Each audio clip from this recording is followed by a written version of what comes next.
Hi guys, this is Bill Ain't No Limit Hubbard.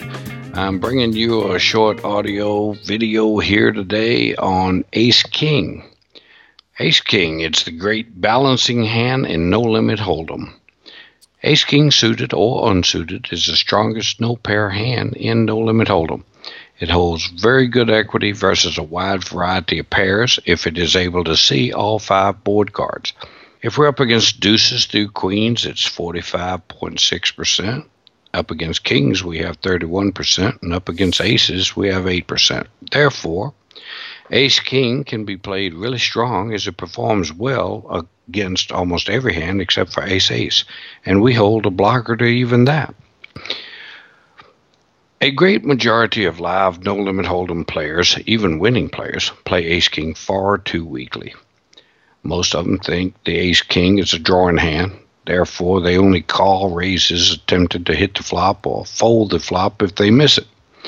Playing Ace King this way guarantees the lowest earn possible for the hand.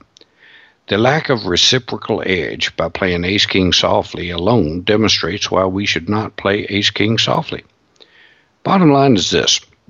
If we play Ace King in a defensive manner rather than offensive, then our hand plan is basically really weak, which breeds an entirely weak overall game plan.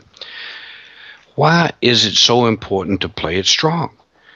Because it's the only non-pair hand that we can take a stand with, meaning 3-betting, 4-betting, and then be able to call a shove if in fact the villain is strong enough to shove on us. We can make life miserable for tens, jacks, queens with Ace King if they decide to 3-bet our raises. We can 4-bet heavy and being able to call a shove for 100 to 150 big blinds that makes us extremely tough to play against. We have to understand, though, that playing Ace King strongly requires a very good post-flop play as well. We'll miss the flop quite often, and we'll have to play post-flop with no pair very often. In fact, a majority of the time. This is exactly why the weaker players tend to settle down and play the hand like a drawing hand. Fear of playing post-flop without a made hand is rampant among players who do not possess the post-flop skills necessary to extract optimal profit from Ace King. Therefore, we have to decide if we want to play alongside the sheep, so to speak, or to move ahead like a wolf. I prefer to be the wolf. How you play Ace King in routine live games depends enormously on the ranges of your villains and the typical game flow of your game. Let's do a few examples and show you what I mean by that. Regular 2-5 game, 100 BB effective. Hero is unknown to the villain, but the hero does know the villain is a tourist pleasure player, basically playing his own 2 cards. Non-aggressive demeanor at the table, and maybe I could call him just a soccer dad, if you will. Hero opens to 20 under the gun, and the villain, 2 seats to our left, 3-bets us to 55. What do we do here? Well, what's his range? I would say that his range in the normal run-of-the-mill 2-5 game would be probably queens plus, mostly with just maybe a few Ace Kings sprinkled in. We're pounded by this range. We're out of position, and this hand reeks of reverse implied odds. Therefore, I fold. This is probably considered sacrilegious by many, folding Ace King preflop, that is. But I can assure you that if you are not folding Ace King some preflop, you are leaking quite a bit. Now let's take a look at another one. Another 2-5 game, 100 BB effective.